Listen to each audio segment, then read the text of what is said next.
जय Hind. The end of an era.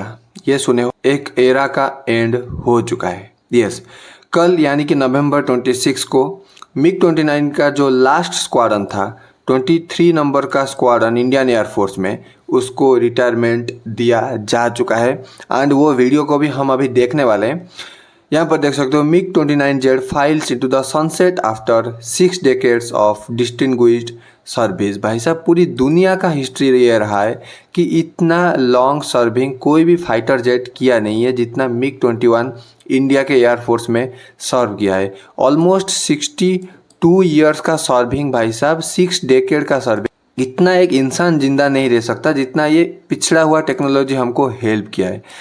यहाँ पर देख सकते हो, ये मिग 21 का फोटो है। ये पायलट साहब चढ़कर यहाँ पर अभी उड़ाने वाले। ये भाई देखो, हाँ इसमें बहुत सारे प्रॉब्लम्स वगैरह थे टेक्नोलॉजी वाइज, इसीलिए ये बहुत क्रैश भी किया है इंडियन एयरफोर्स में।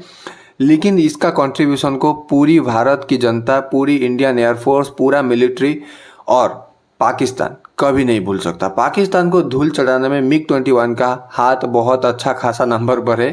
और भाई साहब, पाकिस्तान की कोई भी प्लान जो एयरफोर्स में कुछ हमला वगैरह करना होता था, मिग 21 उसको आराम से कैटर कर देता था। हाँ, इसमें हमारे पायलटों का स्किल भी बहुत अच्छा खासा नंबर पर मैटर करता है, परसेंटेज पर मैटर करता है। लेकिन मिग 21 को सैल्यूट है उस चीज़ को करने के लिए जो पाकिस्तान को धूल चटाने में ये किया है। और ये जो 23 नंबर स्क्वाड्रन है जो रिटायरमेंट हुआ है मिग 21 का, उसका नाम था पांथर। यस, वो ग्रुप का नाम था पांथर ग्रुप। एंड उसको चंडीगढ़ एयरबेस से सैल्यूट लास्ट दिया जा चुका है कल। एंड ये अभी इंडियन एयरफोर्स में नहीं होने वाले हैं। मिग 21 अभी इंडियन एयरफोर्स में उड़ने ही नहीं वाले हैं। बिल्कुल भी उनका फ्लाइट अभी हमको फ्यूचर में देखने ही नहीं वाले हैं। जो भी हाँ अभी अच्छा है कंडीशन में, लेकिन उनको रख दिया जाएगा, अभी फाइट वगैरह के लिए यूज़ नहीं होने वाला। एंड देखो, अगर हम मिग 21 को यूज़ नहीं करेंगे तो प्रॉब्लम क्या होगा पता है? ऑलरेडी इंडियन एयरफोर्स में इतना ज़्यादा शॉर्टेज है। 31 स्क्वाड्रन हमारे पास है, लेकिन चाहिए हमको 42 to 45 स्क्वाड्रन। एंड मिग 21 का जो रिटायरमेंट अभी हुआ है, अब हमारे पास 29 ऑफिशियल स्क्वाड्रन हो गया है। And this gap is huge. भाई साहब, मैंने बहुत सारे वीडियो में ये टॉपिक को समझा दिया है। इसको समझाने का और कोई सेंस ही नहीं बनता है। तो इसको फुलफिल करने के लिए इंडियन एयरफोर्स लुकआउट कर रहा है तेजस एयरक्राफ्ट का, जो कि हमारा इंडिजीनियस एयरक्राफ्ट है। इसको 180 के नंबर पर HAL को ऑर्डर दिया जा चुका है कि HAL तो आने वाले 3-4 साल के अंदर इस एयरक्राफ्ट को बना के इंडियन एयरफोर्स को सौंपो। और इंडियन एयरफोर्स का जो गैप है ये HAL को फुलफिल तुमको करना होगा। एंड पहले तो 48,000 करोड़ का एक डील HAL को मिला था गवर्नमेंट के तरफ से 83 तेजस के लिए।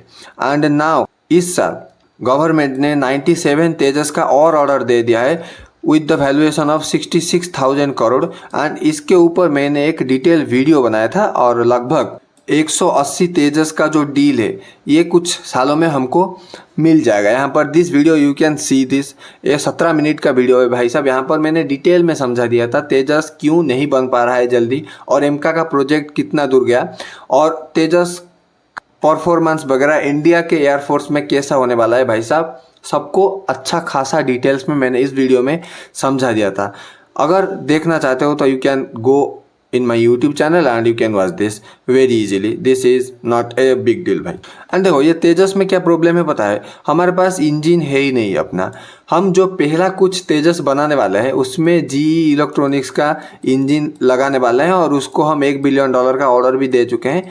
आने वाले टाइम पर ये भी ऑर्डर फुलफिल कर देगा। हम मतलब HAL ऑर्डर दे चुका है और कंपनी उसको प्रोवाइड कर देगी, अमेरिकन कंपनी। एंड एमका का भी सेम ही ऐसा ही हाल है। एमका के जो इंजन वगैरह लगे हैं वो भी GE इलेक्ट्रॉनिक्स को ऑर्डर दिया जा चुका है। और जो नेक्स्ट तेजस का कुछ बैच बनने वाला है उसमें हमारा कावेरी इंजन लगने वाला है। कावेरी इंजन को और 2-3 साल का समय लगने वाला है गवर्नमेंट के मुताबिक। और उस समय से पहले जो भी तेजस बनने वाला है वो GE इलेक्ट्रॉनिक्स के इंजन से बनने वाला है। बट उस डेवलपमेंट के बाद, कावेरी इंजन के सक्सेसफुल होने के बाद हम तेजस में उसको फिट करेंगे। एंड अगर बात करें एमका का जो इंजन वगैरह है वो फ्रांस के साथ हम एक डील करने वाले हैं जिसमें हम इंजन बनाएंगे एमका के लिए। 5th जनरेशन एयरक्राफ्ट के लिए अभी हमारे पास इंजन का कोई सुविधा है नहीं। उसको अभी हम डेवलप शायद टू से कर ही नहीं सकते। एंड इंडियन एयरफोर्स ने ऑफिशियल ट्विटर हैंडल पर एक वीडियो पब्लिश करी है, यहाँ पर you can see this video. And अभी मैं इस वीडियो को अभी दिखाने वाला हूँ, लेकिन अभी थोड़ा सा यहाँ पर देख लेते हैं। MiG-21 6 decade of service, countless tales of courage, a war horse that carried of a nation into skies. बहुत अच्छा खासा भाई साहब कंट्रीब्यूशन इस एयरक्राफ्ट का रहा है। एंड ये एयरक्राफ्ट को आई थिंक इंडिया कभी नहीं भूल सकता भाई। ये हिस्ट्री एक बहुत ही लंबा हिस्ट्री है, 60 साल का हिस्ट्री है, तो इतना ज़्यादा जल्दी इसको भुलाया नहीं जा सकता। लगभग 100 साल तो लगेंगे आराम से भाई साहब इसका कंट्रीब्यूशन को भुलाने के लिए। तो लेट्स सी दिस वीडियो भाई। यहाँ पर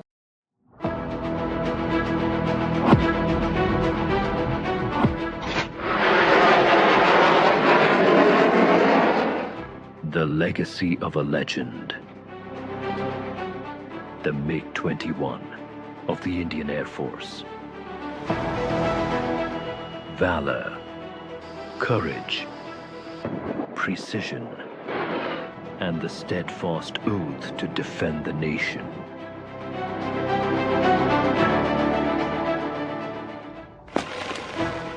For 62 years, the legend dominated the skies.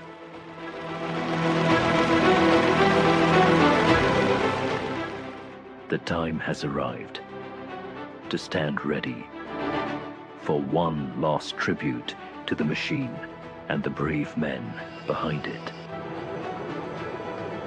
On the 26th of September 2025, a historic ceremony will honor the legend, dedicated to the pioneers, veterans, and their families. The MiG-21's fearless spirit lives on forever.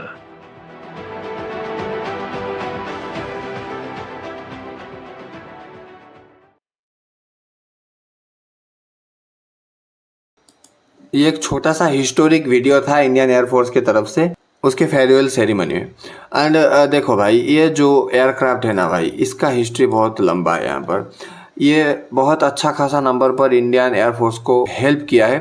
And इसका contribution जैसे मैंने बोला कभी India नहीं भूल सकता। यहाँ पर देखो, पहली बात तो इसका जो एंट्री हुआ था इंडियन एयरफोर्स में, ये 1962 में हुआ था, राइट।